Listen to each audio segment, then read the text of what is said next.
وصلی اللہ علی النبی الکریم. رب اشرح لی صدری ویسر لی امری واحلل عقدۃ من لسانی یفقہوا قولی.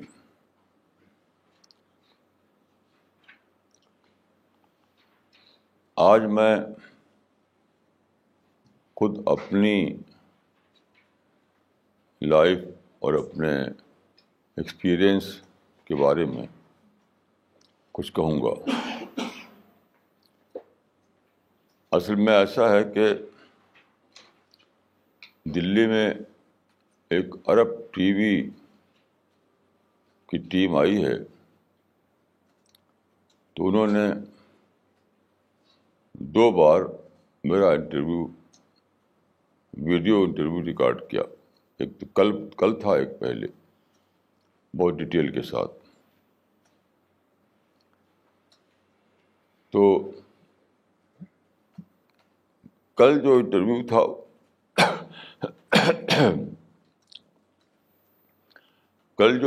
تھا اس میں کل 17 کویشچن تھے.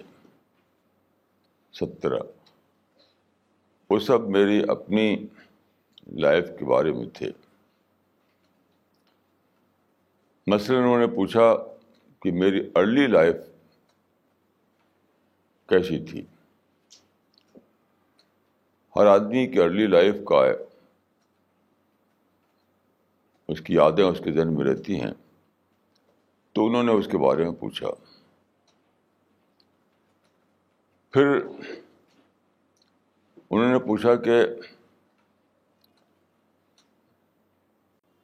ان کا ایک کوشچن یہ تھا کہ ما ہی الاحداث والشخصیات التی اثرت فی شخصیتکم الکریمہ. اس کا مطلب یہ تھا کہ what are those events and personalities that influenced you most. What are those events and personalities that influenced you most? یہ تھا. اسی طرح انہوں نے یہ بھی پوچھا کہ میرے جو تھاٹ ہیں، جو میری سوچ ہے، اس کے بارے میں کیا کہنا چاہوں گا. تو میں چاہتا ہوں کہ یہ باتیں جو میں نے کہی وہاں، تو تھوڑا ایلیبوریشن کے ساتھ اس کو تھوڑا سا ایلیبریٹ کر کے میں یہاں پر کچھ باتیں کہوں.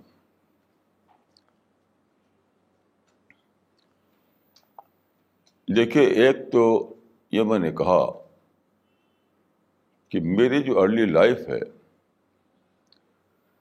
وہ بہت زیادہ سملر ہے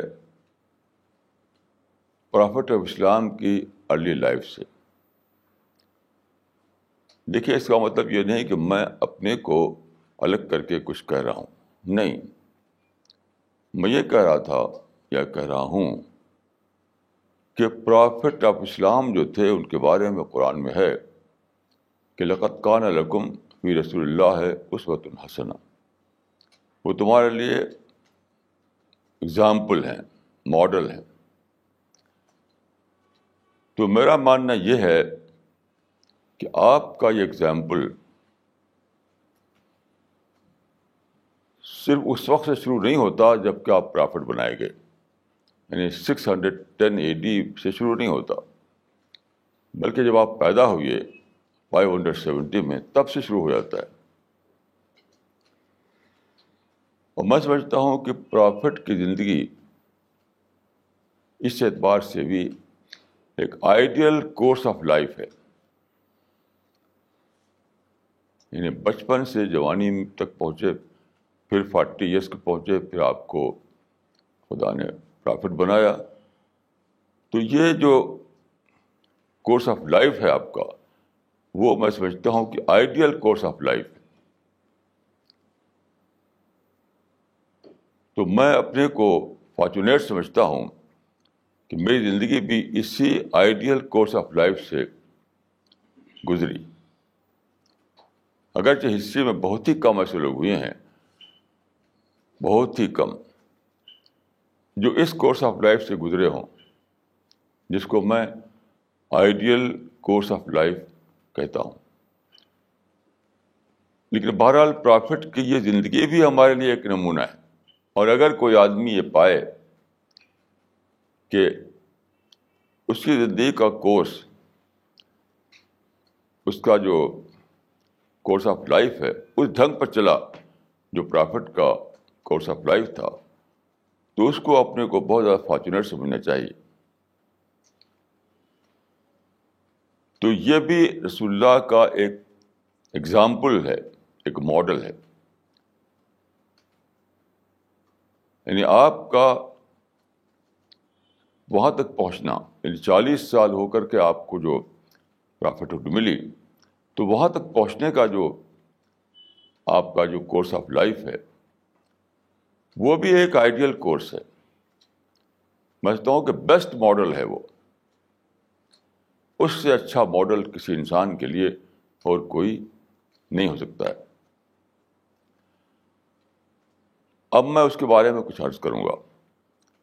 قرآن کی 2 چیپٹرس، 2 چھوٹے چھوٹے چیپٹرس ٹھیک اسی کے بارے میں ہیں. وہ ہے والضحیٰ اور علم نشرہ. یہ قرآن کے آخری حصے میں ہے. یہ دونوں چیپٹرس چھوٹے چھوٹے، یہ دونوں یہی بتاتے ہیں. تو دیکھیے سورہ والضحیٰ کو لیجیے. والضحیٰ واللیل اذا سجا ما ودعک ربک وما قلی وللآخرۃ خیر لک من الاولی وَلَسَوْفَ يُعْطِيكَ رَبُّكَ فَتَرْضَىٰ. اب یہاں سے دیکھیے یہ شروع ہوتا ہے. أَلَمْ يَجِدْكَ يَتِيمًا فَآوَىٰ وَوَجَدَكَ ضَالًّا فَهَدَىٰ وَوَجَدَكَ عَائِلًا فَأَغْنَىٰ. یہ ہے جس کو میں کورس آف لائف کہہ رہا ہوں. یعنی آپ پیدا ہوئے تو آپ کے باپ مر چکے تھے اور جلدی آپ کی ماں بھی مر گئی. اس کا مطلب ہے کہ آپ اپنی ارلی لائف میں آرفن بن گئے، یتیم. یہ تھا یعنی آپ کی زندگی کا جو کورس شروع ہوا، پہلا یہ تجربہ تھا آپ کے لیے. تو یہ بڑی انوکھی بات ہے کہ مجھے بھی ایسے ہی پیش آیا. میں جب چھوٹا تھا، بچہ تھا ابھی، تو میرے باپ کا انتقال ہو گیا. یہ انتقال ہوا دسمبر 1929 میں. دسمبر 1929 میں. اس وقت میں چھوٹا بچہ تھا تو میرا انتقال ہو گیا. دیکھیے یتیم ہونا اکثر لوگ سمجھتے ہیں کہ یہ کوئی ڈس ایڈوانٹیج ہے آدمی کی زندگی میں. لوگ اس کے صرف مائنس پوائنٹ کو جانتے ہیں. دیکھیے میرا یہ ماننا ہے کہ اگر سچ مچ یہ کوئی ڈس ایڈوانٹیج والی بات ہوتی اور یہ کوئی مائنس پوائنٹ ہوتا زندگی کا، تو رسول اللہ کو کبھی بھی ایسا پیش نہ آتا، کبھی پیش نہ آتا. اس وجہ سے میرا ماننا ہے کہ یتیم ہونا ہے بہت بڑی بلیسنگ ہے، بہت بڑی بلیسنگ ہے. وہ میں خود میں اپنے آپ میں اس کا ایکسپیرئنس کیا. تو دیکھیے کیسے ہوا میرے ساتھ. جب تک میرے باپ تھے تو میں باپ پہ جیتا تھا. یہ ساری ڈیٹیل مجھے میری ماں نے بتائی کہ باپ کی داڑھی تھی تو اس کی داڑھی سے کھیلنا، ایسے ہی کر کے ان کی داڑھی سے کھیلتا تھا میں، اپنی گود میں بیٹھتا تھا میں، خوب بولتا تھا ان سے. تو میرا جو تھا باپ تک تھا، اور جو ریسٹ آف دا ورلڈ ہے اس سے نہیں تھا. میرے لیے ساری دنیا بس باپ تھی. جب باپ کو ہٹا دیا گیا تو کیا ہوا؟ باپ کو ہٹا دیا گیا تو میں ریسٹ آف دا ورلڈ سے جڑ گیا جس سے میں کٹا ہوا تھا. گویا کہ باپ میرے لیے ایک بفر بنا ہوا تھا، بفر. اب کیا ہے سوچنا، سورج کو، چاند کو، چڑیا کو، درخت کو، اور وہاں ایک دریا تھی، کنور ندی، وہاں جاتا تھا میں. نیچے سے جڑ گیا میں. باپ جب ہٹ گئے تو ساری میری بڑا انٹرسٹ جڑ گیا ریسٹ آف دا ورلڈ سے. میں گاؤں میں رہتا تھا اس زمانے میں. گاؤں میں کوئی نہ روڈ تھی، نہ کوئی ٹریفک تھا، کچھ بھی نہیں تھا وہاں. جلسہ جلوس بھی وہاں نہیں ہوتا تھا، کوئی پیپر بھی وہاں نہیں آتا تھا. ایک جس کو کہتے ہیں ریموٹ ولیج. تو میں جب تک باپ تھے تو باپ میں جڑا ہوا تھا. باپ ہٹ گئے تو میں نیچر سے جڑ گیا. یہ میری زندگی کا بہت ہی بڑا واقعہ ہے، کیونکہ مجھے انسپریشن نیچر سے ملنے لگا. جو انسپریشن مجھے ملتا تھا پہلے صرف باپ سے. باپ جانتے ہیں کہ پیمپرنگ کرتا ہے ہر باپ. میرے باپ بھی پیمپرنگ کرتے تھے. تو بچے کو جو تجربہ ہوتا ہے باپ کے ہوتے ہوئے، وہ صرف ایک تجربہ ہوتا ہے، پیمپرنگ پیمپرنگ پیمپرنگ. کوئی دوسرا تجربہ نہیں. وہی میرے ساتھ ہوتا تھا. میرے باپ ہر وقت مجھ کو رکھتے اپنے ساتھ، بہت زیادہ مجھ کو مانتے تھے. میں شوخی کرتا تھا، ایسی داڑھی پکڑ کھینچتا تھا تو وہ خوش ہوتے تھے، ہنستے تھے. تو باپ جب تک تھے تو میری سب کچھ باپ میں جیتا تھا میں. باپ ہٹ گئے تو میں نیچر میں جینے لگا. اب ہر چیز میرے لیے ایک کوشچن بننے لگی. یہ دریا کیا ہے، یہ آسمان کیا ہے، یہ چاند کیا ہے، یہ سورج کیا ہے. جیسے مجھے یاد ہے کہ رات کو دلی والے ایک سین کو بالکل نہیں جانتے، کسی بھی شہر والے.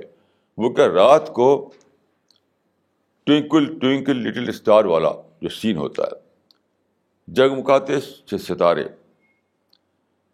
وہ نہیں جانتے دلی کے لوگ یا بڑے بڑے شہروں کے لوگ. وہاں پر کیا تھا؟ وہاں پر کوئی ایئر پولوشن نہیں تھا، کچھ بھی نہیں، بالکل.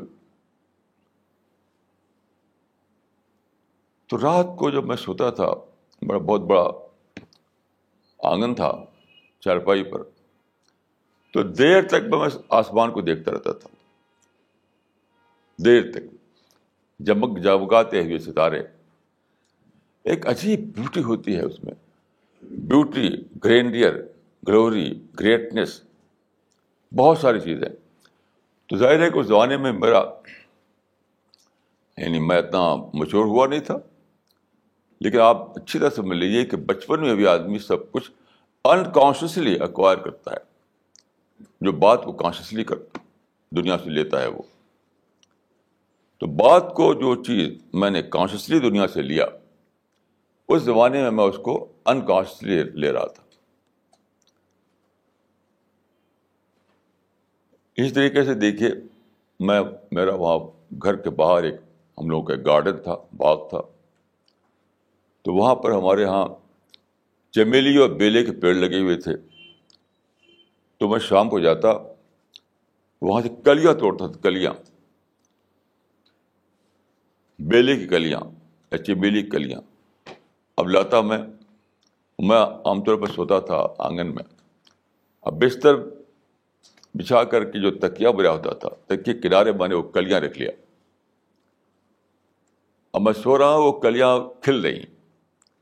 جب میری نیند کھلتی تھی تو میں دیکھتا تھا، تو وہ ساری کلیاں جو شام کو کلی ہوتی تھی، صبح کو پھول بن چکی ہوتی تھی. یہ کرتا تھا میں کہ شام کو جا کر کے اپنے جو باغ ہمارا تھا اس سے کلیاں نکالتا تھا، چمیلی اور بیلے کی کلیاں، اور اپنے تکیے کے سہارے رکھتا تھا. جب میں سوتا تھا تو ہوتی تھی کلیاں. اور صبح کو جب جاگتا تھا تو اسے ہو چکتی تھی پھول. اب یہ ایک ایکسپیرئنس تھا, بہت بڑا ایکسپیرئنس. کلی پھول بن رہی ہے, پوٹینشیل ایکچوئل بن رہا ہے. کتنا بڑا ایکسپیرئنس ہوتا تھا جو مجھے اس وقت انکانشیسلی ملتا تھا, مجھے انکانشیسلی. یہ ہے یتیمی. اگر باپ زندہ رہتے تو یہ سب کچھ نہ ہوتا, پھر تو میں باپ کی گود میں سوتا. بس دنیا میرے لیے باپ کی گود ہوتی, دنیا جو ہوتی میرے لیے باپ کی گود ہوتی, باپ کی پیمپرنگ ہوتی. تو یہ جو رسول اللہ کو یتیم بنا دیا گیا, یاد رکھیے یہ بلیسنگ تھی آپ کی, اور یہ آئیڈیل کورس آف لائف ہے. یہ آئیڈیل آئیڈیل آئیڈیل, اس سے بہتر کچھ نہیں ہے.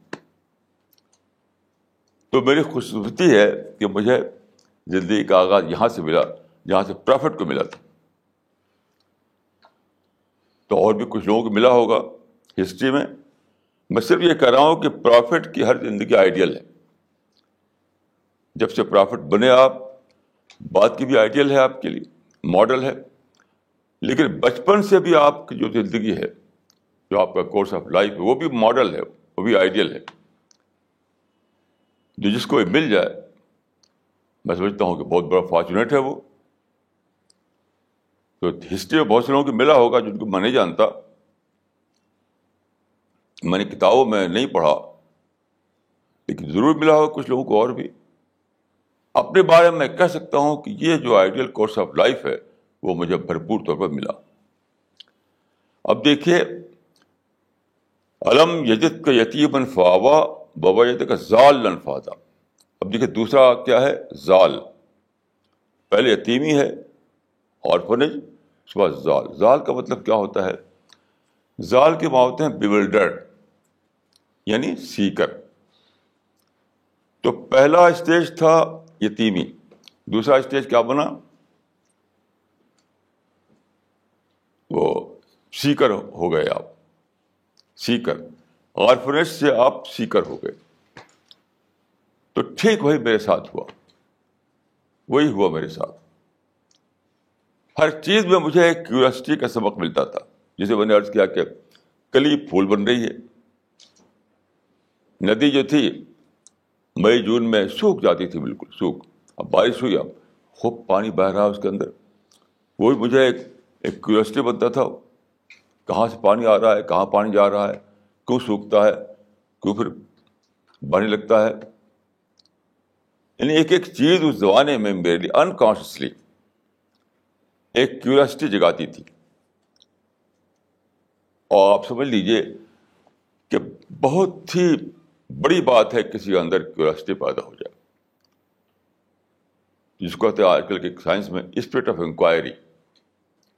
Spirit of inquiry. سارے سائنسز کے پیچھے جو چیز ہے وہ کیا ہے؟ Spirit of inquiry. جتنے بھی ڈسکوریز ہیں سائنس میں تو کہاں سے شروع ہوئیں؟ انکوائری کی اسپرٹ, انویسٹیگیشن کی اسپرٹ, ایکسپلور کرنے کی اسپرٹ. تو مجھے یتیم ہو کر کے خدا نے مجھے کیا دیا؟ اسپرٹ آف انکوائری دے دی. یہ میں اب بات کو جان پایا کہ یہ چیز اسپرٹ آف انکوائری تھی, لیکن اس وقت انکانشیسلی یہ سب ہو رہا تھا. یہ سب کچھ, ہر چیز کو یعنی کیوریاسٹی کے ذریعے سے دیکھنا, ہر چیز کو جاننے کی کوشش کرنا. باپ ہوتے تو میں ان کا ہاتھ پکڑ کر کے چلتا, انہیں سے پوچھتا, انہیں پر میں نربھر کرتا, انہیں پر ڈپینڈ کرتا.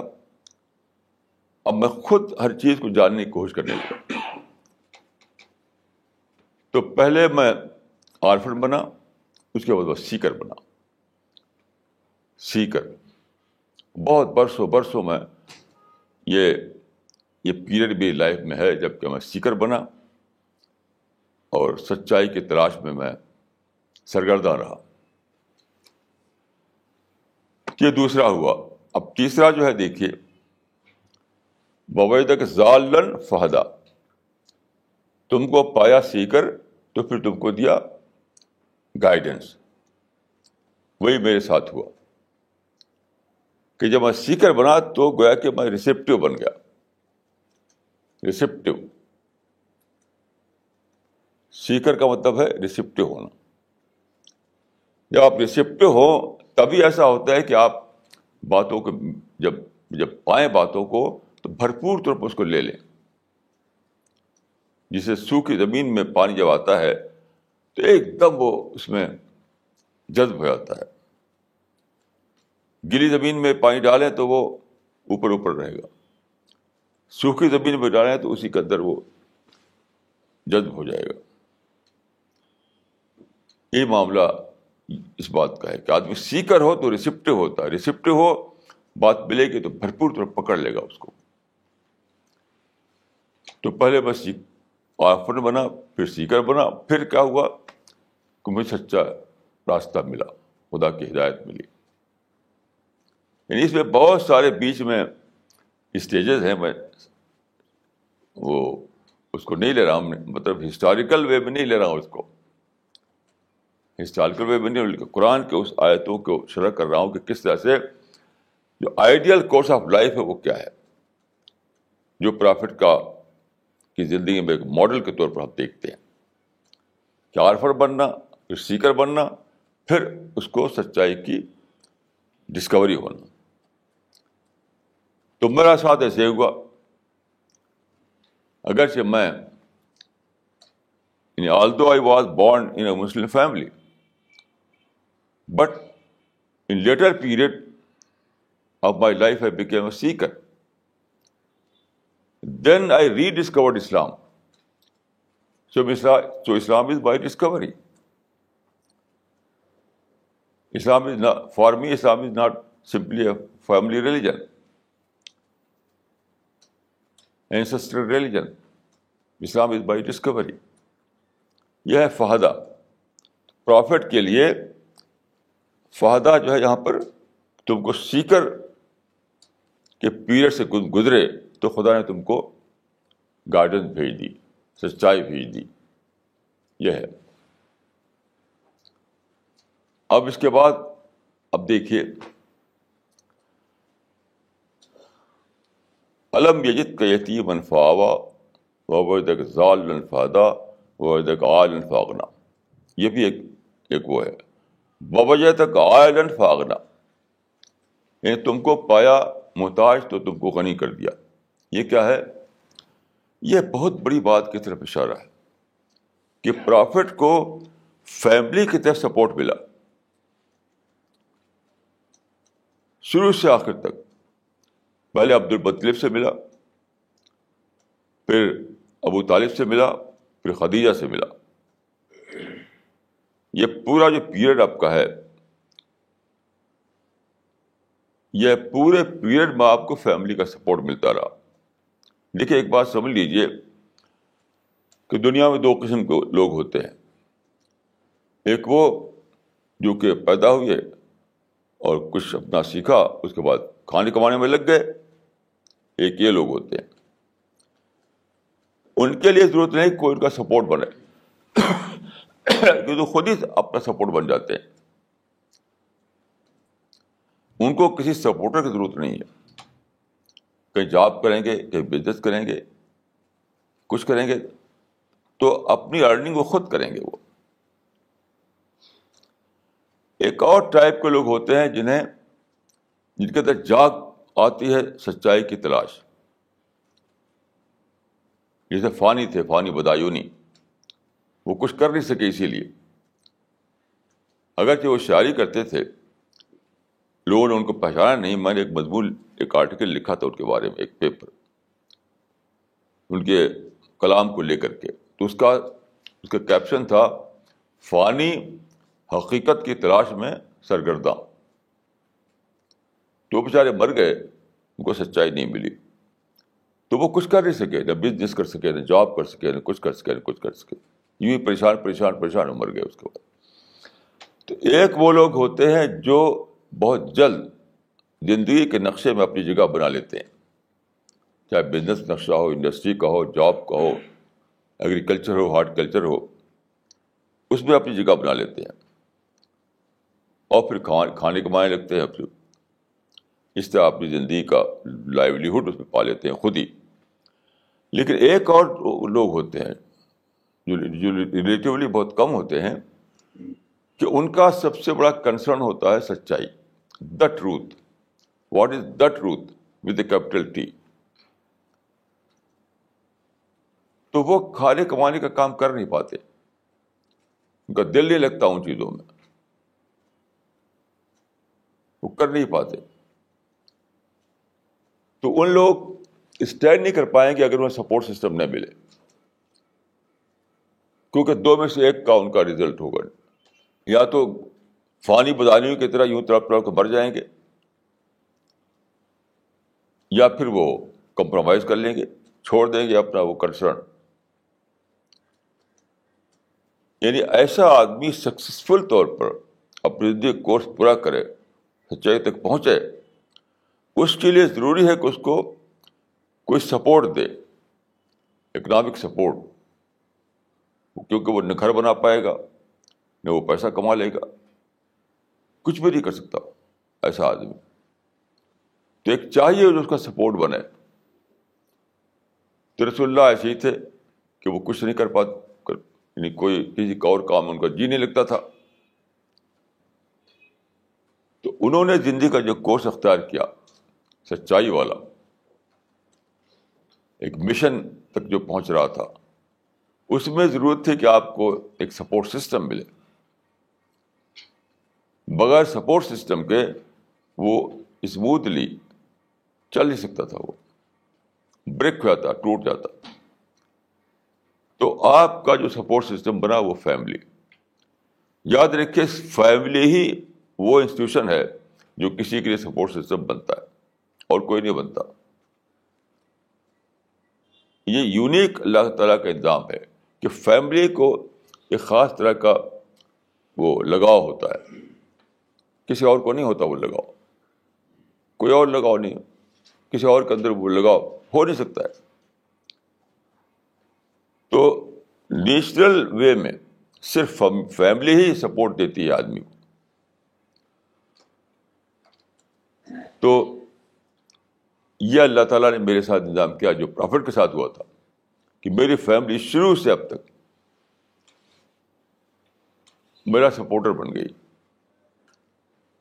میں ابھی تک پوری فیملی کے سپورٹ پہ چل رہا ہوں یہاں سے وہاں تک, بچپن سے لے کر اب تک. اسی لیے میں اپنے جو جرنی تھی میری سچائی کی طرف, سچائی کو ڈسکور کرنا, میں کتنی لمبی عمر میں نے بتا دی اسٹڈی میں. پہلے اسلام کی لٹریچر پڑھنا, اس کا کلاسیکل لٹریچر پڑھنا, ڈائریکٹ طور پر عربک لینگویج سے پڑھنا اس کو, پھر انگلش سیکھنا, پھر انگلش میں ویسٹرن لٹریچر کو پڑھنا. یہ ساری اس میں تو مجھے 40 سال بیت گئے. تو ظاہر ہے کہ اگر میں جاب کرتا, بزنس کرتا, تو یہ میں چلا نہیں سکتا تھا یہ کورس. تو رسول اللہ کو جو فیملی سے ملا تھا سپورٹ سسٹم, خدا کا شکر ہے کہ مجھے وہ ملا, اس لیے میں چلتا رہا. یہ ایک آسپیکٹ کا یہ ہے, ووجدک عائلا فاغنا, اس سے یہ ملتا ہے. اچھا, دوسری بات جو انہوں نے پوچھی مجھ سے کہ ماہ الاحداث اور شخصیات التی اثرت فی شخصیت قبول کریمہ, کہ وہ کون سی پرسنالٹیز ہیں, وہ کون سے ایونٹس ہیں, پرسنالٹیز ہیں جو آپ کی زندگی میں ان کا انفلوئنس بہت ہوتا ہے. وہ جاننا چاہتے تھے کوئی مسلم شخصیت ہے. میں نے کہا کہ بھائی نہیں, کوئی بھی مسلم شخصیت نہیں ہے جس کا میں نام لے سکوں, ایک بھی نہیں. دیکھیے لوگ, جب میں لوگوں سے کہتا ہوں تو لوگوں کو حیرانی ہوتی ہے, کیونکہ آپ جانتے ہیں کہ ہر ایک کے پاس ایک نام ہوتا ہے. جتنے لوگ بھی مسلمانوں میں جو بڑے بڑے بنے, جو ان کو کہ فیم ملی, کچھ بھی ان سے آپ بات کریں تو کوئی نہ کوئی شخصیت ان کو نام لیتے ہیں. وہ میں کسی سے نام نہیں لے پاتا. تو لوگوں کو بہت عجیب معلوم ہوتا ہے یہ، مگر یہ عجیب بات نہیں ہے، بالکل نیچرل بات ہے. دیکھیے قصہ کیا تھا، میں نے ان سے بتایا بہت ڈیٹیل کے ساتھ کہ مدرسے کے ایجوکیشن کے بعد جب میں آیا تو میرے فیملی میں انگلش ایجوکیشن تھی. فیملی میں ہمارے بہت ہی قریبی دوست تھے مسٹر عتیق احمد انصاری. انہوں نے لکھنؤ میں لاماٹیئر کالج میں پڑھا تھا. لاماٹیئر اسکول میں ان کی اسکولنگ ہوئی. لاماٹیئر کالج میں پڑھا انہوں نے، وہیں سے انہوں نے انگلش سے ایم اے کیا، انگلش لٹریچر سے. پوری یہاں سے آتے کہ ایجوکیشن ان کی انگلش میں ہوئی تھی. اب وہ لاہور میں رہتے ہیں تو ہم لوگ ہر وقت ساتھ رہتے تھے. تو جب میں مدرسے سے آیا تو اب مجھے لگا کہ میرے ان کے درمیان ایک انٹلیکچوئل گیپ ہے. میں ان کے مائنڈ کو ایڈریس نہیں کر پاتا تھا کہ وہ پڑھتے تھے کتاب، انگلش کتابیں پڑھتے تھے، بہت زیادہ پڑھا کرتے تھے، بہت شوق تھا پڑھنے کا ان کو. تو میرے پاس جو تھا، یعنی جو میں نے سیکھا تھا مدرسے میں، وہ سب ٹریڈیشنل ہو گیا تھا ان کے لیے. وہ چاہتے تھے ماڈرن ایڈیم میں بات کو سمجھیں، اور میرے پاس ٹریڈیشنل ایڈیم تھا. اب اس کی وجہ سے کیا ہوا، یہ ایک لمبی کہانی ہے کہ میں نے سوچا کہ مجھے انگلش پڑھنا ہے، ویسٹرن لٹریچر پڑھنا ہے، ویسٹرن ماڈرن تھاٹ کو جاننا ہے. تو اس کام کے لیے یہ جو میرا سپریم کنسرن بنا، میں دیکھا تو کسی بھی مسلمان کی بک میرے لیے اس میں ہیلپر نہیں تھی. جو ٹاپ کے لوگ ہیں، جیسے مثال کے طور پر چند ایک مثال دیتا ہوں آپ کو. ابن تیمیہ کی بہت بڑا درجہ ابن تیمیہ کا ہے.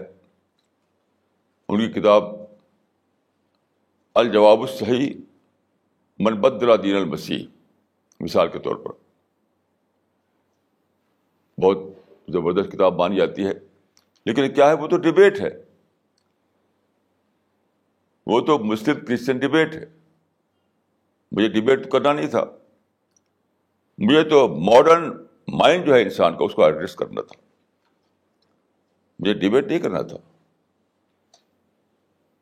ایسے ہی دیکھیے شاہ اللہ کی بہت زیادہ ویل نون کتاب ہے حجت اللہ البالغہ، وہی موٹی سی ہے، بہت بڑا درجہ مانا جاتا ہے اس کو میں نے کم سے کم 3 بار پڑھا. وہ میرے لیے اس کام میں ہیلپر نہیں بن سکتی. کیوں؟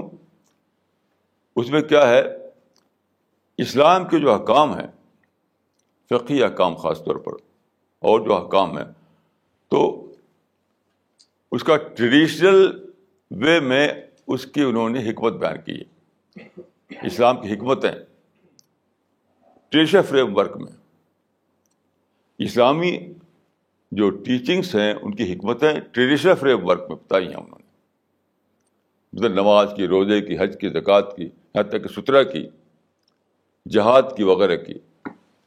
تو پوری کتاب جو ہے ٹریڈیشنل، یعنی ان لوگوں کو اپیل کر سکتی ہے جو سائنٹیفک دور سے پہلے ٹریڈیشنل فریم ورک میں جیتے تھے.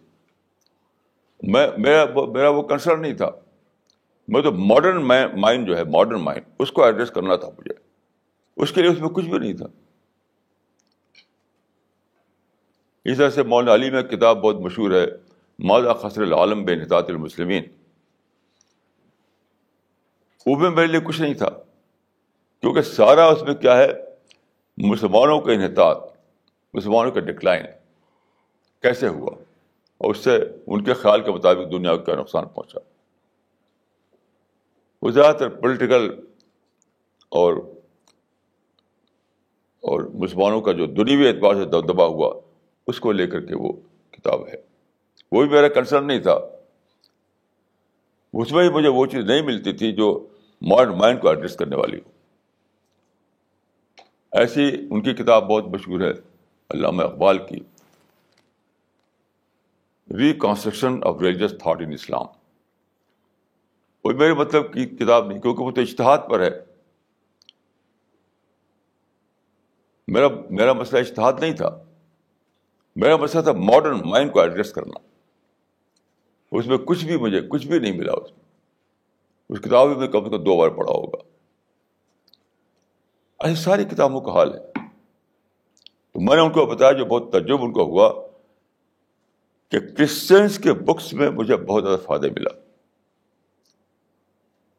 مثلا سب سے پہلے جو مجھے ملی جو چیز جس سے مجھے مائنڈ کو ایک بہت بڑی ایک لائن ملی سوچنے کی، وہ تھی سر جیمز کی کتاب مسٹیریس یونیورس. اس میں وہ اس کو ڈسٹرائے کیا ہے اس نے. آج کل جو مانا جاتا ہے کہ کاز اینڈ ایفیکٹ، آج کل آپ لوگوں کو سنیے لوگوں کی باتیں تو وہ سمجھتے ہیں کہ بس سارا معاملہ کاز اینڈ ایفیکٹ ہے، پرنسپل آف کازیشن. یہ ساری یونیورس جو ہے پرنسپل آف کازیشن میں چل رہی ہے، کاز اینڈ ایفیکٹ. اس کو ڈسٹرائے کر دیا اس نے، اور بہت بڑا سائنٹسٹ ہے وہ. اب یہاں پر مجھے ایک چیز ملی کہ جن سے میں ملتا تھا وہ یہی کاز اینڈ ایفیکٹ کی باتیں کرتے تھے کہ خدا کی ضرورت ہی کیا ہے ہمیں، ہم کیا کریں خدا کو لے کر کے. اب تو پرنسپل آف کازیشن جو ڈسکوری ہوئی ہے سائنس میں وہ کافی ہے ہمارے لیے. وہ ساری یونیورس ایکسپلین ہو رہی ہے اس سے. تو بہت بڑا سائنٹسٹ ہے سر جیمز جینز، اسے اس کو ڈسٹرائے کر دیا. اب یہ بات مجھے وہیں ملی اسی کتاب میں، اور تو کہیں ملی نہیں. ایسے دیکھیے جولین ہکسلی کی کتاب ہے کہ مین اسٹینڈس الون. مین اسٹینڈس الون. اس میں دکھایا اس نے کہ یہ تو پہلے زمانے کی بات تھی کہ ہم کو خدا کو ماننا پڑتا تھا. اب خدا کی ضرورت ہی کیا ہے؟ اور سائنٹیفک ایج میں ہیں اور بس ہمارا سویلائزیشن، ہمارا سائنس، ہمارے ماڈرن نالج میں کافی ہے ہمیں، اور کچھ نہیں ضرورت ہمیں. ہماری ڈیموکریسی. اس پر بہت اچھی کتاب لکھی ہے ایک امریکن سائنٹسٹ نے، کریسی موریسن نے، man does not stand alone. بہت ہی بھرپور جواب دیا اس میں اس کا، man does not stand alone. اب یہ کتاب میں نے پڑھی تو وہ مجھے جو ماڈرن مائنڈ جو کوشچن کرتا ہے وہ مجھے اس کتاب میں ملا تھا. اور جواب مجھے کہاں ملا؟ کریسی موریسن کی کتاب میں. تو مجھے بہت ہی خوشی ہوئی کہ اس پوری کتاب کو میں نے کئی بار پڑھا، کیونکہ اس میں میرا مسئلہ حل ہوتا تھا. جس مائنڈ کو مجھے ایڈریس کرنا تھا وہ یہی سب کوشچن پوچھتے تھے، ان کے یہی سب ڈاؤٹس ہوتے تھے، یہی سب ڈاؤٹ. اس ڈاؤٹ کو کلیئر کیا کریسی موریسن نے اس کتاب میں کہ man does not stand alone. بہت زبردست کتاب. اور میں نے ان سے بتایا تو بہت ان کو تعجب ہوا کہ سب سے بڑا جو فائدہ مجھے ملا اس میں وہ ایک ایتھیسٹ کی کتاب سے. وہ خود مذہب کو نہیں مانتا، لیکن مجھے اسی میں ایک ایسی بات ملی. وہ کیا؟ میں نے کہا کہ اس زمانے میں میں ایک پروفیسر سے ملا تھا، فلاسفی کے پروفیسر سے. تو اس نے کہا کہ جناب آپ جانتے ہیں اسلام میں صرف سیکنڈری ریشنلزم ہے، پرائمری ریشنلزم اسلام میں نہیں ہے. اب مجھے بہت شاک لگا مجھ کو اس میں. اب یہ ایک کوشچن تو ابن تیمیہ کو، شاہ ولی اللہ کو، ابن تیمیہ کو، ڈاکٹر اقبال کو کسی کو پیش نہیں آیا، یا کم از کم انہوں نے لکھا نہیں اس سوال پر. کسی نے لکھا نہیں اس بات کو. اب اس نے کہا کہ اسلام میں صرف سیکنڈری ریشنلزم ہے، پرائمری ریشنلزم نہیں ہے. اب اس کے بعد میں نے کتاب پڑھی برٹرینڈ رسل کی ہیومن نالج. وہی موٹی سی کتاب ہے. اس نوشن کو اسے ڈسٹرائے کر دیا ہے، مذہب کے ریفرنس میں نہیں، ایک تصور کے ریفرنس میں. یہ کہا جاتا ہے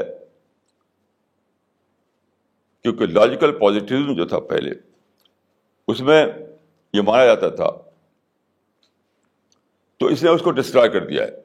اگر اس نے ڈسٹرائے کیا ہے ایز اے یعنی سائنٹیفک کانسیپٹ، اس میں مجھے ایک بہت بڑی بات مل گئی، اور اس کو میں نے لکھا پھر سائنس اینڈ ریلیجن میں، کہ اسلام میں اسی طرح سے پرائمری ریسرچ ہے جس طرح سے دوسرے ڈسپلن میں ہے.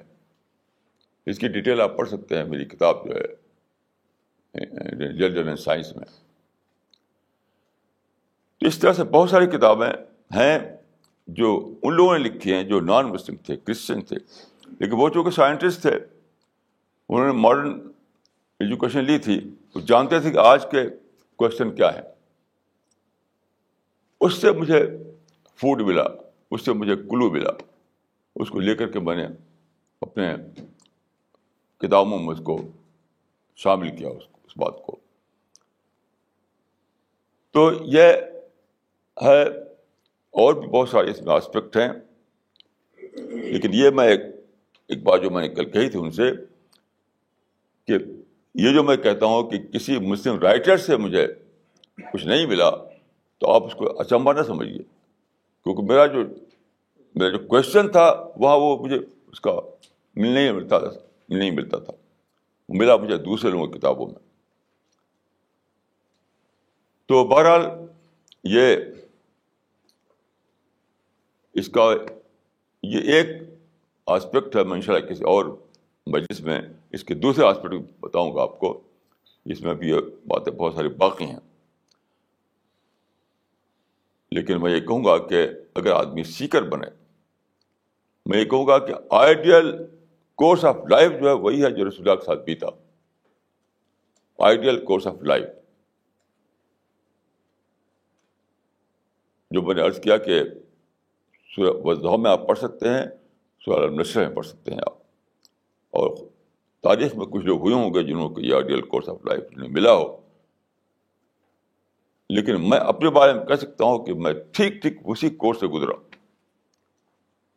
اور مجھے اللہ تعالیٰ نے بہت زیادہ فائدہ دیا. اور میری دعا ہے کہ ہر ایک کو یہ فائدہ ملے، یہ کورس آف لائف ہر ایک کو ملے، تاکہ وہ سچائی تک پہنچے. اقول قولی ھذا واستغفر اللہ لی ولکم اجمعین.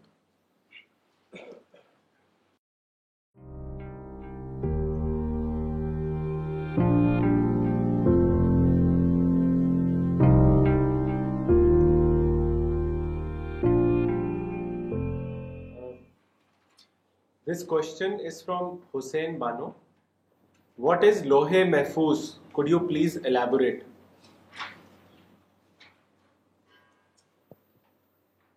لیکن لوح محفوظ جو ہے، قرآن میں یہ لفظ آیا ہے،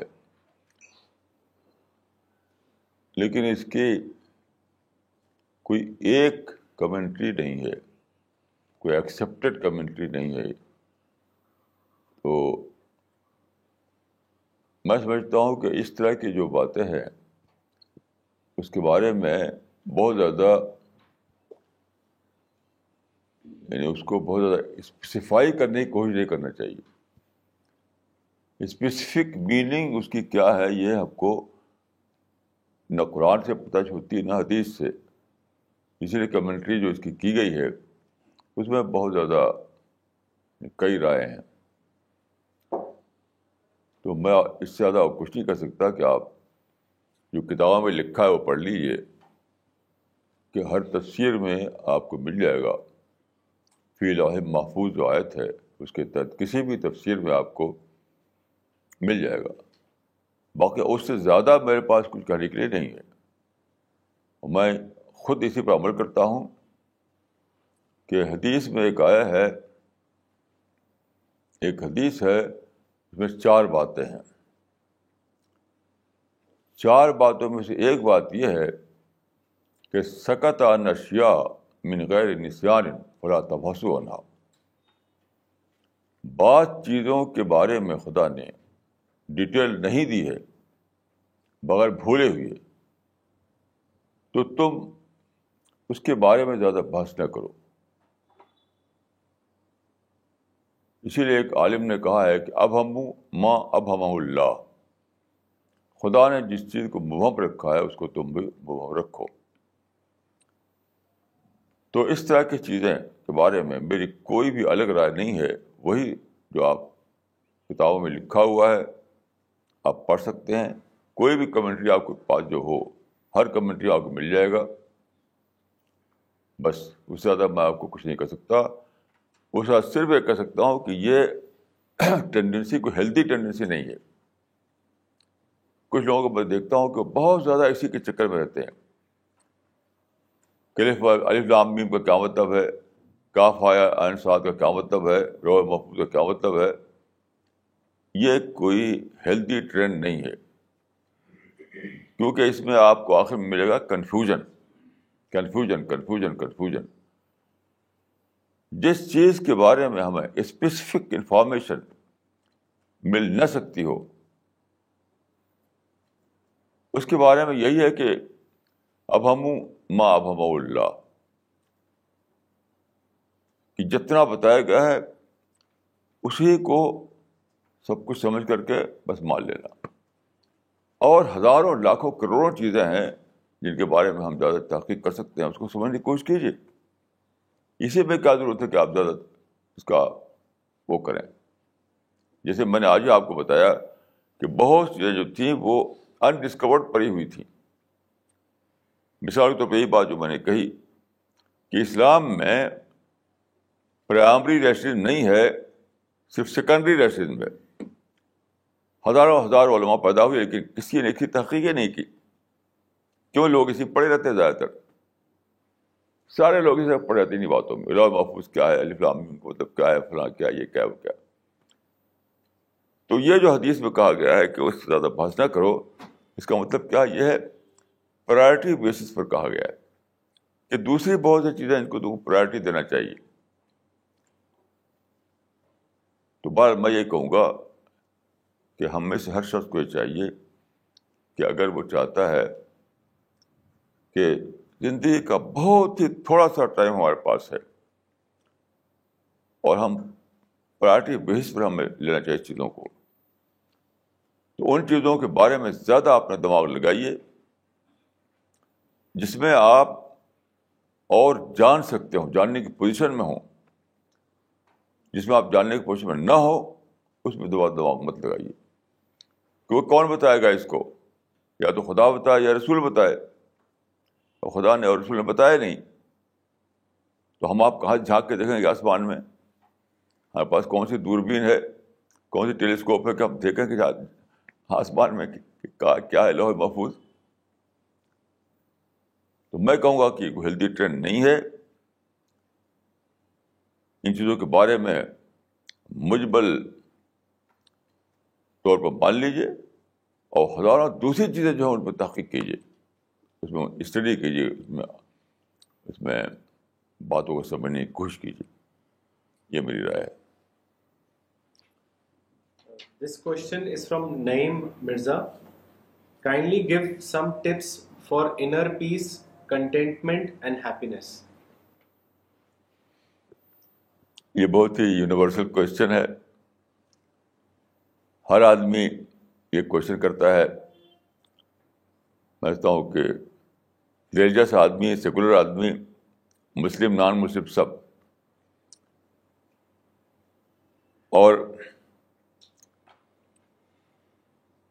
سب اسی میں ہیں. لیکن دیکھیے یہاں پہ آپ سمجھ لیجیے اچھی طریقے سے کہ اس کا صحیح جواب کیا ہے, صحیح آنسر کیا ہے. صحیح آنسر یہی ہے کہ آپ اس بات کو جانیں کہ کچھ چیزیں اس دنیا میں اچیویبل ہیں, کچھ اچیویبل نہیں ہیں. یہ سارے لوگ جو ہیں, چاہے مسلم ہو, نان مسلم ہو, انڈین ہو یا American who, they are trying to achieve what is not achievable in this world. This leads to confusion and discontentment. سارے لوگوں کا ایک ہی ہے کہ جو چیز اچیویبل نہیں ہے اسی کے پیچھے دوڑتے ہیں. صرف کنٹینٹمنٹ ہی میں آپ کو پیس مل سکتا ہے اور کسی چیز میں نہیں. کنٹینٹمنٹ یعنی جو ہے اس پر اپنے آپ کو قناعت کر لینا. کنٹینٹمنٹ. اچیومنٹ میں نہیں ہے. دیکھیے دو ورڈ ہیں, ایک اچیومنٹ, ایک کنٹینٹمنٹ. اسی دو ورڈ کو سمجھ لیجیے آپ کہ ایک یہ ہے کہ آپ جو کچھ آپ کے ڈیزائرز ہیں, جو کچھ آپ کی چاہت ہے, اس کو آپ اچیو کرنا چاہیں. یہ پاسبل نہیں ہے, چاہے آپ انڈیا میں رہیں, چاہے امریکہ میں رہیں, یورپ میں رہیں, کہیں جائیں, اچیو نہیں کر پائیں گے آپ. دوڑتے ہیں لوگ یہاں سے وہاں, وہاں سے وہاں, صرف اس لیے کہ اپنے ڈیزائر کو فلفل کر سکے. وہ کبھی فلفل نہیں ہوتی, نہ یہاں ہوتی, نہ امریکہ میں ہوتی, نہ یورپ میں, نہ کہیں. تو پریشان کے پریشان رہتے ہیں. پھر بھی ہم تو ہی انڈیا میں پوری طریقے سے ہم کو پیس ملا ہوا ہے, پیس آف مائنڈ. لوگوں کو باہر باہر جا کر بھی نہیں ملتا. تو دیکھیے, اچھی طرح سمجھ لیجیے کہ پیس آف مائنڈ اس کو ملے گا جو یہ جان لے کہ جو کچھ ہم چاہتے ہیں وہ ملے گی صرف پیراڈائز میں, دنیا میں نہیں. میں اس سے پہلے ایک مثال دی تھی کہ سپوز میں واک کرنے کا بہت مجھے شوق ہے. ڈیلی میں واک کرتا ہوں پارک میں خوب, اور میں ہوائی جہاز سفر کر رہا ہوں تو چاہے میں فرسٹ کلاس میں ہوں تب بھی میں ہوائی جہاز میں واک نہیں کر سکتا. وہاں مجھے پارک نہیں ملے گا, پارک جہاں میں واک کر سکوں. تو کیا وہاں پر پیس آف مائنڈ کیسے ملے گا؟ یہ مان کر ملے گا کہ ہوائی جہاز کے اندر پارک نہیں ہو سکتا, اس لیے ہوائی جہاز کے اندر میں اس طرح سے واک بھی نہیں کر سکتا. یہ دنیا جو ہے ایسے ہی ہے. یہ دنیا خدا نے بنائی ہے اس لیے نہیں کہ یہاں اپنی ڈیزائر کو آپ پورا کریں. یہ دنیا ہے ٹیسٹنگ گراؤنڈ. یہاں ہر چیز ٹیسٹ پیپر ہے. آپ کے پاس ہیلتھ ہے تو بھی ٹیسٹ پیپر ہے, آپ بیمار ہیں تب بھی ٹیسٹ پیپر ہے, آپ پور ہے تب بھی ٹیسٹ پیپر ہے, ویلدی ہے تب بھی ٹیسٹ پیپر ہے, پاور ہے تب بھی ٹیسٹ پیپر ہے, پاور لیس ہے تب بھی ٹیسٹ پیپر. جو کچھ بھی ہے وہ ٹیسٹ پیپر ہے. جیسے کوئی لوگ گھر بناتے ہیں تو لکھ دیتے ہیں ھذا من فضل ربی. بالکل غلط ہے. یہ گھر کسی کے لیے فضل رب نہیں ہے, وہ ٹیسٹ پیپر ہے وہ بھی. تو جب تک آدمی اس بات کو نہ جان لے کہ چین اور سکون اور پلیجر اور کمفرٹ ملے گا صرف پیراڈائز میں, تب تک وہ پریشانی رہے گا. بلین ڈالر بھی اس کو چین نہیں دے سکتا ہے, نہ کسی کو دیا ہے. ہم تو ڈیلی پیپر میں پڑھتے ہیں, ڈیلی جن کو فیم ملی, جن کو پاور ملا, جن کو پیسہ ملا, سوسائڈ کرتے رہتے ہیں اور وہ سلیپنگ پل کھا کر سوتے ہیں. ڈیلی ہم پیپر میں پڑھتے ہیں, آپ پڑھتے ہوں گے. تو بہرحال اصل چیز یہ ہے کہ ہمارے اندر ڈیزائر ہے, لیکن ڈیزائر کو فلفل کرنے کے لیے دنیا میں نہیں بنائی گئی ہے. یہ دنیا تو ہے صرف ٹیسٹ دینے کے لیے. وہ ڈیزائر جو ہے اس کی صرف آپ کو ایک سیمپل دنیا میں مل سکتا ہے, ایک سیمپل, جن کو ہندی میں کہتے ہیں بانگی. باقی جو ہے وہ تو پیراڈائز میں ہے. تو جس طریقے سے ہوائی جہاز میں ایک آدمی چین کے ساتھ سفر کرتا ہے, جبکہ وہ اس کو وہاں کو پارک نہیں مل رہا واک کرنے کے لیے, کیوں وہ جانتا ہے کہ یہاں پارک ملے گا نہیں, تو اس کو چین آ جاتا ہے. اسی طرح سمجھ لیجیے کہ دنیا میں آپ کو بیماری بھی ہوگی, آپ موت بھی ہوگی, ایکسیڈنٹ بھی ہوگا, مصیبت بھی آئے گی, اور سب ٹیسٹ پیپر ہوگا.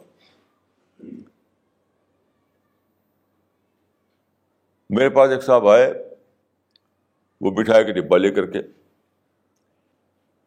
تو انہوں نے بتایا کہ میں نے پوچھا کہ بھائی آپ کے حالات. انہوں نے کہا کہ صاحب بہت میرے پر لون ہو گیا ہے, یہ ہے وہ ہے, دعا کیجیے کہ میرا لون جو اتر جائے. تو میں نے کہا کہ لون ہے تو آپ مٹھائی کیوں لائے ہیں؟ بھائی لون ہے تو مٹھائی کیوں لائے میرے لیے؟ اپنے پیسے کو آپ لون اتارنے لگائیے. تو پتہ کیا چلا کہ ان کی ماں بیمار تھی, اس کے علاج میں انہوں نے پتہ نہیں کتنا سارا خرچ کر دیا پیسہ, لون لے کر. اب ماں تو مر گئی. اب لون دینے کے لیے پھنسے ہوئے ہیں اسی میں. دیکھیے میں آپ کو عرض کرتا ہوں ایک بہت بڑا میرا تجربہ کہ سب سے بری مصیبت دنیا میں پیمپرنگ ہے. پیمپرنگ, یہ ماں اور باپ جو ہے پیمپرنگ کر کے ایک آرٹیفیشیل محبت ڈال دیتے ہیں آپ کے دل میں. بس میرا ماں میری ماں تو کیا چیز ہے, ڈائمنڈ ہے, میرا باپ تو ڈائمنڈ ہے. تو یہ جو بنا دیتے ہیں پیمپرنگ کی وجہ سے کہ سب سے بڑی چیز تو میرا باپ ہے, سب سے بڑی چیز تو میری ماں ہے, حالانکہ کچھ بھی نہیں. جیسے ماں, جیسے اور عورت ہے ویسے آپ کی ماں, جیسے اور مرد ویسے آپ کے باپ. لیکن پیمپرنگ کی وجہ سے ایک جھوٹا کرائٹیرین پیدا ہو جاتا ہے کہ سب سے بڑی چیز تو میری ماں ہے, سب سے بڑی چیز تو میری باپ ہے. ہر باپ آدمی کو اپنا ڈائمنڈ دکھائی پڑتا ہے, ڈائمنڈ باپ. ہر ماں آدمی کو ڈائمنڈ مدر دکھائی پڑتی ہے. یہ سب فالس کانسیپٹ ہے مدرہڈ کا اور فادرہڈ کا, فالس کانسیپٹ. اسی کی وجہ سے انہوں نے اتنا پیسہ خرچ کر دیا ماں کے لیے. میری ماں میری ماں میری ماں. ارے بھائی میری ماں وہی مرے گی, وہی مرنے کے دنیا میں پیدا ہوئی ہے. کیوں آپ لون لے کر اس کے لیے آپ نے, میں بہت ان کو ڈانٹ ڈپٹ لگائی کہ آپ کی ماں کیا مرنے والی نہیں تھی؟ اتنا پیسہ آپ نے خرچ کر دیا, پھر مرد وہی کہ مری کہ نہیں مری, بچا لیا آپ نے کیا اس کو؟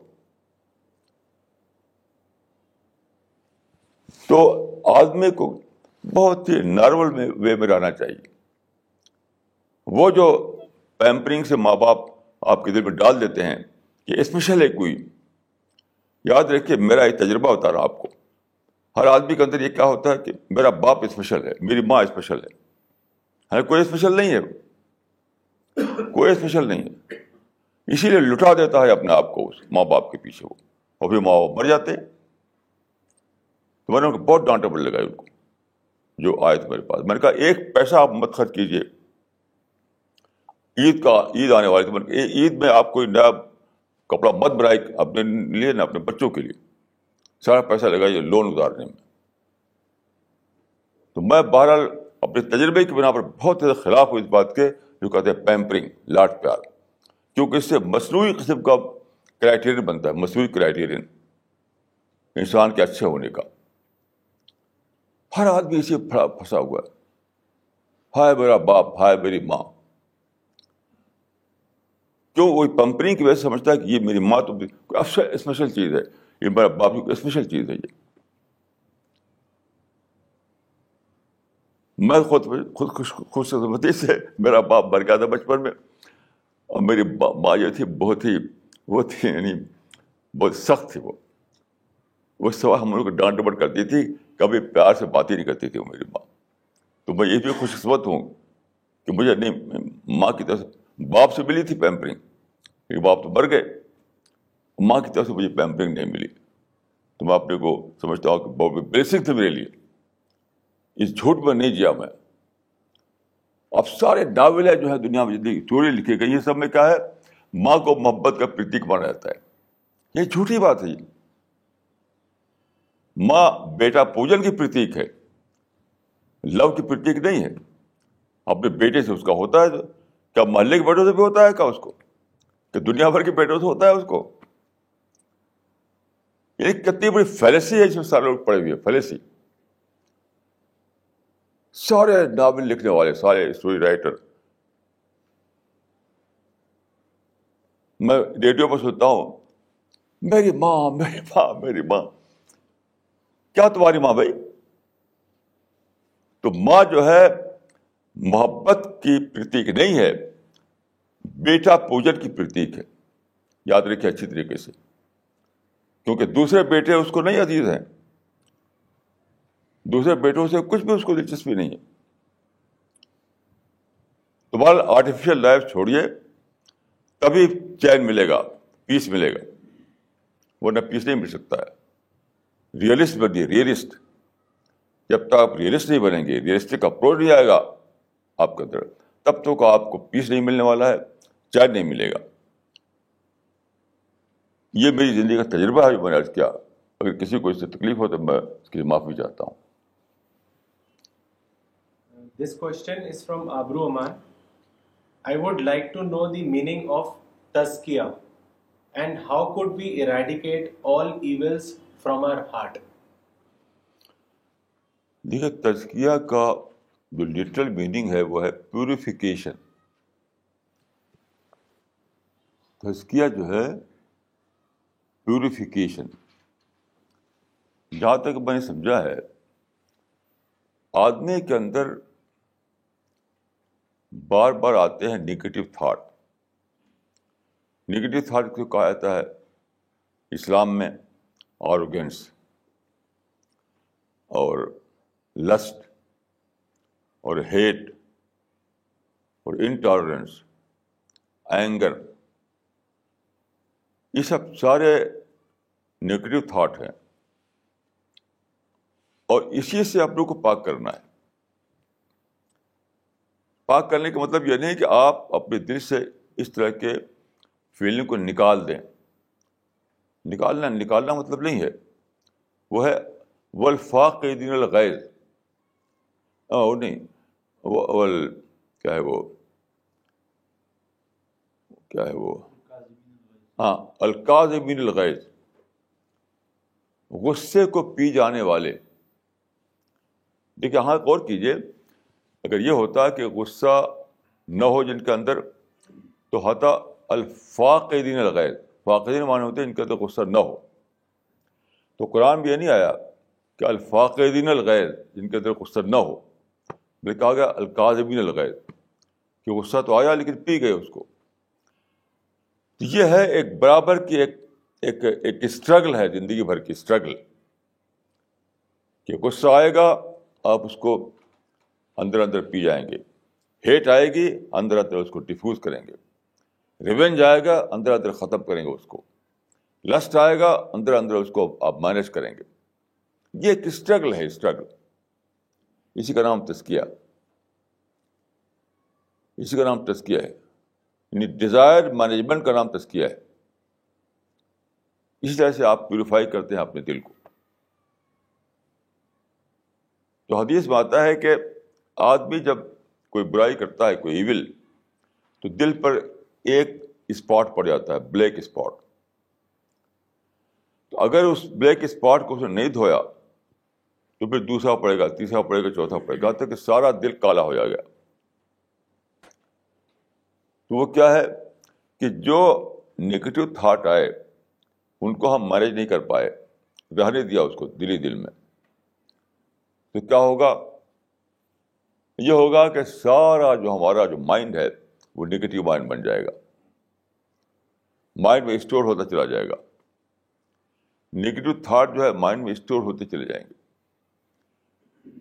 تو تزکیہ یہ ہے کہ آپ مائنڈ میں اسٹور نہ ہونے دیں اس کو، یعنی نگیٹو کو پازیٹیو میں کنورٹ کریں. مائنڈ میں اسٹور ہوتے ہوتے، مائنڈ میں اسٹور ہونے سے پہلے اس کو آپ نگیٹو کو پازیٹیو میں کنورٹ کریں. جسے غصہ ہے تو معافی بنا دیں اس کو. لالچ، یہ حسد آیا، حسد اس کو دعا میں کنورٹ کر دیں کہ میں نے دیکھا کسی کے پاس بہت بڑا مکان ہے، بہت گاڑی اس کے پاس شاندار ہے، تو میں دعا کروں اس کے لیے، اپنے لیے دعا کرنے لگوں. تو میں نے اس نگیٹو فیلنگ کو کنورٹ کیا دعا میں. تو جو آدمی اس طرح سے کنورٹ کرتا رہے گا اس کا دل پاک صاف رہے گا، پیوریفائڈ رہے گا. اور جو کنورٹ نہیں کرے گا تو اس کا دل کالا ہوتا چلا جائے گا. یعنی مائنڈ میں وہ as a negative item store ہوگا. تو اسی سے آپ لوگوں کو بچانا ہے. تزکیہ کا مطلب ہے پیوریفیکیشن، اور پیوریفیکیشن کا مطلب یہ ہے کہ ہر نیگیٹو تھاٹ کو ڈیفیوز کر کے، اس کو مینیج کر کے پازیٹیو میں کنورٹ کر لینا. میں سمجھتا ہوں وہی تزکیہ ہے.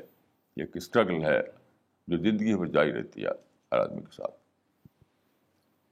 This question is from Naeem Mirza. What is the secret of your good health and memory? جو آپ نہیں افورڈ کر سکتے، جو آپ افورڈ نہیں کر سکتے، وہ ہے وہ سمپل فارمولا ہے. Simple living, high thinking. Simple living, high thinking. میں اپنے پسند کی چیز نہیں کھاتا،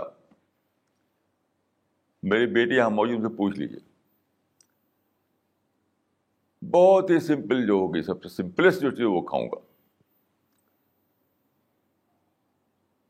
ہائی تھنکنگ کیا چیز ہے؟ ہائی تھنکنگ مطلب ہے کہ اپنے آپ کو ہر چیز سے بچانے سے ہائی تھنکنگ آتی ہے. اگر آپ پھنسے رہیں ان چیزوں میں, جیسے میں نے کہا, کیا غصہ آ جائے آپ کو, اب غصے میں جی رہے ہیں, آپ غصے میں جی رہے ہیں. لالچ آ جائے, آپ لالچ میں جی رہے ہیں. حسد آ جائے, حسد میں جی رہے ہیں. ان سب سے اوپر اٹھانا پڑتا ہے اپنے آپ کو. تو سمپل لیونگ جو ہے, بہت سادہ کپڑا, بہت سادہ کھانا, سادہ بیڈ, اور اس کا کیا ہے, میرا کیا طریقہ ہے, میں ہوں سب سے بڑا اسٹیٹس کوئسٹ. میں اکثر کہا کرتا ہوں کہ ہسٹری کا سب سے بڑا اسٹیٹس کوئسٹ میں ہوں, کہ جو ہے وہی ٹھیک ہے, جو ہے وہی ٹھیک ہے, جو ہے بس وہی ٹھیک ہے. اور میں آپ کو ایک عرض بتاؤں, اس سے میں نے ایک بات عرض کی تھی کہ ایک پروورب ہے انگلش میں, big bird of the storm. جو ملک ہیں جہاں ٹھنڈا ہوتا ہے وہاں خاص طور پر ایسا ہوتا ہے کہ اسٹارم آتے ہیں, کولڈ اسٹارم, ٹھنڈی ہوائیں. تو جو چڑیاں ہیں وہ اس کے آ جاتی ہیں, اس میں, اس کی زد میں. تو کیا ہوتا ہے, اب جو چھوٹی چڑیاں ہیں بیچاری زیادہ اڑ نہیں سکتی, وہ سب مر جاتی ہیں. اور جو بڑی چڑیاں ہیں جن کے وہ بہت ہی اسٹرانگ ہوتے ہیں, ان کے وہ کیا کہتے ہیں اس کو, ونگ, تو وہ اڑتی ہیں اوپر کی طرف. اڑتے اڑتے وہاں پہنچ جاتی ہیں جہاں ہوا آپ جانتے ہیں آسمان تک تو ہوتی نہیں, کچھ دور تک رہے گی, اس کے بعد وہ نہیں رہے گی, اس کے اوپر نکل جاتی ہیں. یعنی اس ہوا کا جو جھونکا آیا ہے اس سے اوپر نکل گئیں. اس کو کہتے ہیں big bird of the star. تو زندگی میں بار بار ایسا ہوتا ہے, تو میں نے اسے لفظ بنایا ہے big bird thinking. Big bird thinking یعنی آدمی جو ہے سارے نگیٹو جھونکے, سارے جو اس طرح کے پرووکیشن, ہر چیز اس سے اوپر اٹھ جائے, وہ ہر چیز اوپر اٹھ جائے. جسے میں نے کل ان سے کہا تھا جو صاحب آئے تھے, کہ اس 200 سال میں آپ دیکھیے جتنے مسلم ہیں, سارے مسلم کی تھنکنگ جو بنی ہے ریئیکشن میں بنی ہے. سارے مسلم ون ٹو آل, مطلب آٹمان پیر ٹوٹ گیا, اب لوگ جھنڈا اٹھا کے کھڑے ہو گئے. جمع الدین افغانی جیسے تھے مثلاً, اب کلونیل پاور یہاں آ گئی انڈیا میں, اب کھڑے ہو گئے, اب الکلام آزاد اور پھلا لوگ. اب فلسطین میں یہودی آ گئے تو کھڑے ہو گئے یاسر عرفات اور یہ سارے لوگ. تو کسی پولیٹیکل ایونٹ سے ریئیکٹ کر کے لوگوں کی تھنکنگ بنی. مجھے ایسا نہیں ہوا. کوئی بھی ایونٹ جو میری فیملی میں ہوا ہو, میرے آس پاس ہوا ہو, یا نیشنل لائف میں ہوا ہو, یا انٹرنیشنل لائف میں ہوا, میں اس سے کبھی ریئیکٹ نہیں کر کے میں سوچ بنا میرا 100% پازیٹیو آئیڈیالوجی ہے میری. جبکہ ون ٹو آل سب کی آئیڈیالوجی جو ہے نیگیٹو آئیڈیالوجی ہے. کیوں؟ وہ ریئیکشن میں بنی ہے, وہ ریئیکشن میں بنی ہے. وہ جو ایونٹ ہوتے رہے اس 200 سال کے اندر, اسے ریئیکٹ کر کے ان کی سوچ بنی. ان کی جیسے آٹمان امپائر ختم ہوا ترکی میں, انڈیا مغل امپائر ختم ہوا, مصر میں فاطمید امپائر ختم ہوا. اس طریقے سے اس سے لوگ غصہ ہو گئے, بڑے اٹھے, اس کے ریئیکشن میں ان کی سوچ بنی. ون ٹو آل سب کا یہ حال ہے. اسی لیے سب کے اندر نگیٹیوٹی ہے. ان کی بکس پڑھیے آپ, ان کی کتابیں پڑھیے آپ. میں خدا سے میری جو سوچ ہے کسی ریئیکٹ کر کے نہیں بنی ہے. میری سوچ 100% پازیٹیو رہتی ہے ہمیشہ. بس انڈیا میں مجھے ہندوؤں سے کوئی نفرت نہیں, ہندوؤں سے میں پیار کرتا ہوں. اس کا راز کیا ہے دیکھیے, اس کو سمجھ لیجیے آپ اچھے طریقے سے. ان مع العسر یسرا. جب بھی کوئی ایسی بات ہوتی ہے جو آپ کو اچھی نہ لگے, تو وہیں پر ایک اور بات موجود ہوتی ہے جو آپ کو اچھی لگے.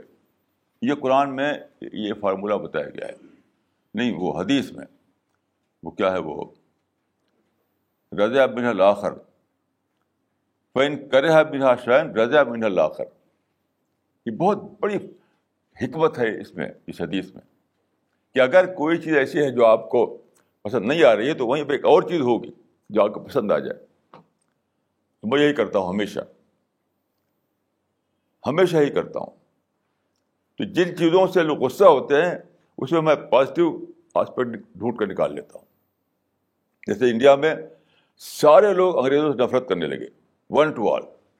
میں نے کیا نکال لیا کہ انگریز آئے تو یہاں پر وہ ماڈرن تھاٹ لائے، ماڈرن انڈسٹری لائے، انگلش لینگویج لائے، بہت ساری چیزیں لائے، وہ انٹرنیشنلزم لائے وغیرہ. تو مجھے کوئی غصہ نہیں آتا، میں اس کو ڈیفیوز کر لیتا ہوں. تو جب تک آپ اپنے آپ کو یعنی بس سوچ سمجھ کر زندگی نہ گزاریں، سوچ سمجھ کر، تب تک آپ شکار ہوتے رہیں گے. اور اس کا آپ بگ برڈ تھنکر بننا پڑے گا، بگ برڈ تھنکر. تو آپ کی ہیلتھ بھی ماشاء اللہ بہت اچھی رہے گی، آپ کی سوچ بھی بہت اچھی رہے گی، اور نیچرل لائف بتائیں گے، اور نیچرل لائف آپ کو آخر تک حاصل رہے گی. یہ ہے فارمولہ میرا کہ بگ برڈ تھنکر بنیے. کسی چیز کا اثر مت لیجیے، کسی چیز کا، ہر چیز سے اوپر اٹھ جائیے آپ. مجھے ڈیلی ایسی باتیں میرے ساتھ ہوتی ہیں جو مجھے یعنی اندر سے غصہ دلائیں، لیکن میں اسی سیکنڈ میں ڈیفیوز کر دیتا ہوں، اسی سیکنڈ ڈیفیوز کرتا ہوں. تو بس یہ آرٹ سیکھ لیجیے، اور میں کوئی ایکسیپشن نہیں ہوں. ہر آدمی اس آرٹ کو سیکھ سکتا ہے، ہر آدمی اس آرٹ کو سیکھ سکتا ہے. Why it's so easy to react negatively? Because we find very, very rare examples of people who react positively to any situation. میں تو کہوں گا کہ بات الٹی ہے. یعنی نیگیٹیولی باتوں کو نہ لینا یہ مشکل ہے نہیں، یہ آسان ہے. باتوں کو نگیٹو طور پر لینا یہ مشکل ہے، اور نگیٹو طور پر نہ لینا یہ آسان ہے. کیوں؟ اس لیے کہ بائی نیچر آدمی ہے پازیٹیو تھنکر. نیچر میں تو کچھ بھی نہیں ہے. تو آلریڈی جو میری نیچر ہے صرف اسی کو تو پریزر کرنا ہے. تو آسان سمجھتا ہوں میں اس کو. تو وہ جو باہر سے آئی ہے جو چیز، وہ اس کو میں اگنور کروں یہ تو زیادہ آسان ہے، اور اگنور نہ کر کے اس کو لے لوں تو زیادہ مشکل چیز ہے. دوسرا میرا تجربہ یہ ہے کہ کوئی بھی جو نگیٹو اٹیک ہوتا آپ کے اوپر، جیسے غصہ آ گیا آپ کے اندر، لالچ آ گیا، حسد آ گیا، ریونج آ گیا، انٹالرنس آ گیا، کوئی بھی نگیٹو چیز نے حملہ کیا آپ کے اوپر، تو یاد رکھیے، یہ میرا تجربہ ہے کہ سیکنڈوں کا معاملہ ہوتا ہے. وہ سیکنڈوں کا معاملہ ہوتا ہے. یعنی آپ تھوڑی دیر کے لیے اس کو آپ برداشت کر لیجیے، تھوڑی دیر کے لیے، پھر نیچر اس کو ڈیفیوز کر دے گی. نیچر ڈیفیوز کر دے گی اس کو. یعنی نیچر بالکل تیار ہے، ویل اکوپڈ ہے اس کو ڈیفیوز کرنے کے لیے. کچھ سیکنڈ دیں اس کو آپ. میرا تجربہ ہے کہ آدھا منٹ کافی ہے، 30 سیکنڈ بالکل آپ ریئیکٹ نہ کریں، اپنے کو سنبھال لیں. تو نیچر وہاں پر دیکھیے. میں آپ کو ایک واقعہ عرض کروں گا حدیث کا. رسول اللہ صلی اللہ علیہ وسلم کا واقعہ سنیے. ایک بار تو ایسا ہوا کہ ایک آدمی نے، آپ کے ساتھی تھے حضرت ابوبکر، ان کو برا بھلا کہنا شروع کیا. تو حضرت ابوبکر جو تھے وہ چپ چاپ سنتے رہے. جب بہت کہا، اسے بہت کہا، تو انہیں بھی غصہ آ گیا، وہ بول دیے. وہ جب بول دیے وہ تو رسول اللہ وہاں سے چلے گئے. وہ بھی کھڑے تھے لیکن چلے گئے. تو بات کو حضرت ابوبکر سے ملے رسول اللہ سے کہ بھئی آپ جب تک وہ بول رہا تھا تب کھڑے تھے آپ, میں بولا تو آپ چلے گئے, تو آپ نے کیا کہا؟ یہ لینگویج جو ہوتی ہے یہ ریلیجس لینگویج ہے, اس کو آپ کو ڈھالنا پڑتا ہے دوسری لینگویج میں. آپ نے کہا کہ جب تک تم چپ تھے تب تک اینجل وہاں تھا جو تمہاری طرف سے بول رہا تھا. وہ جب تم بولے تو اینجل چلا گیا, اینجل چلا گیا تو میں بھی چلا گیا. اس کو دیکھیے, کوئی مسٹیریس بات نہیں ہے, کوئی مسٹیریس بات نہیں ہے. یہ بس یہی ہے کہ جو میں نے عرض کیا کہ ایک میکینزم ہے آپ کے اندر, ایک میکینزم ہے آپ کے اندر, ویل اکوپڈ میکینزم ہے وہ ڈیفیوز کرنے کے لیے. لیکن آپ کو تھوڑا سا اس میں 30 سیکنڈ آپ کا رول ہوتا ہے, اس میں 30 سیکنڈ. اس وقت آپ کس طریقے سے اپنے کو روک لیں, چپ کر لیں, اپنے کو برداشت کر لیں, تو فوراً کیا ہوگا کہ وہ آ جائے گا, وہ نیچر کا جو میکینزم ہے. اس طرح سے اس کیس میں کیا ہے کہ جب تک وہ آدمی برا بلا کہہ رہا تھا, حضرت ابوبکر چپ رہے تھے, تو اس کا اندر کا میکینزم جو تھا اس کو وہ کر رہا تھا, اس کا کانشیس جو ہے برا بتا رہا تھا, تم کیسے آدمی ہو. وہ بیچارے چپ چاپ کھڑے ہیں, تم بولے چلے جا رہے ہو, بولے چلے جا رہے ہو. تو اس کا اندر کا جو میکینزم ہے, جو ہم کانشیس کہتے ہیں, وہ اس کو بول رہا تھا. اب جب حضرت وہ بول دیا تب تو پھر وہ میکینزم جو ختم ہو گیا, ڈسٹرب ہو گیا. اب تو ایگو جاگ پڑا, ایگو. یعنی جب تک یہ چپ تھے تب تک کانشیس جاگا ہوا تھا. جب حضرت ابوبکر چپ تھے نا تو ان کا کانشیس جاگا ہوا تھا, اور جب یہ بول پڑے تو اس کا ایگو جاگ پڑا. یہ ہے اس کا مطلب. تو آپ کا جو حکیم لوگ مانتے ہیں طبیعت مدبر بدن, کیا باڈی کے اندر خود ایک میکینزم ہے جو آپ کی ہیلتھ کی وہ کرتا ہے. اسی طریقے سے آپ کے باڈی کے اندر خدا نے میکینزم رکھا ہے. آپ کو 30 سیکنڈ دینا پڑتا ہے, آپ کی کنٹریبیوشن 30 سیکنڈ کا ہے, وہ دے دیجیے آپ. اس کے بعد آپ میریکلس رزلٹ دیکھیں گے آپ. میریکل. میں نے خدا کو اس راز کو پکڑ لیا ہے, اس راز کو پکڑ لیا ہے.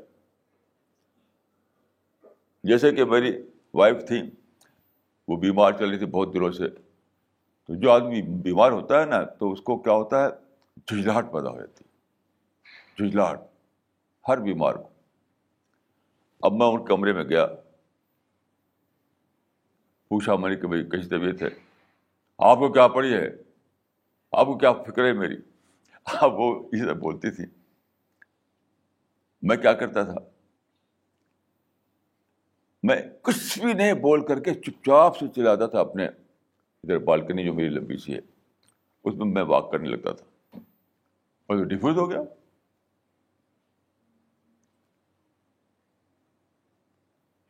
تو آپ صرف نیچر آپ کو 30 سیکنڈ مانگتی ہے آپ سے, وہ 30 سیکنڈ دے دیجیے.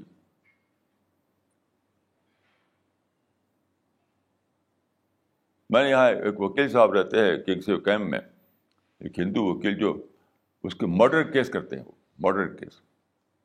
انہوں نے بتایا مجھے کہ میں 25 برس سے مرڈر کیس کر رہا ہوں. تو ایک تو پروفیشنلس ہوتے ہیں, پروفیشنلس ان کی بات الگ ہے. عام طور پر جو مارکاٹ ہوتی ہے, تو انہوں نے کہا کہ میں نے اب تک کسی ایک کو بھی نہیں پایا جس کے اندر ریپینٹنس نہ آیا ہو, ریپینٹنس کہ میں نے غلط کام کیا, ریپینٹنس. تو اسے کیا, وہی 30 سیکنڈ جو ہے اسے چپ نہیں رہا, وہ اس 30 سیکنڈ میں اس نے ٹریگر دبا دیا. جھگڑا ہوا آپس میں تو 30 سیکنڈ میں اسے ٹریگر جگا دیا. اس سے سپریشن ہوتا ہے, ایسے طلاق ہوتا ہے, ایسے مرڈر ہوتا ہے, یہ سب کچھ ہوتا ہے. تو نیچر کو آپ 30 سیکنڈ دیجیے, اور اس کے بعد انشاءاللہ آپ نارمل لائف بتائیں گے, نارمل لائف,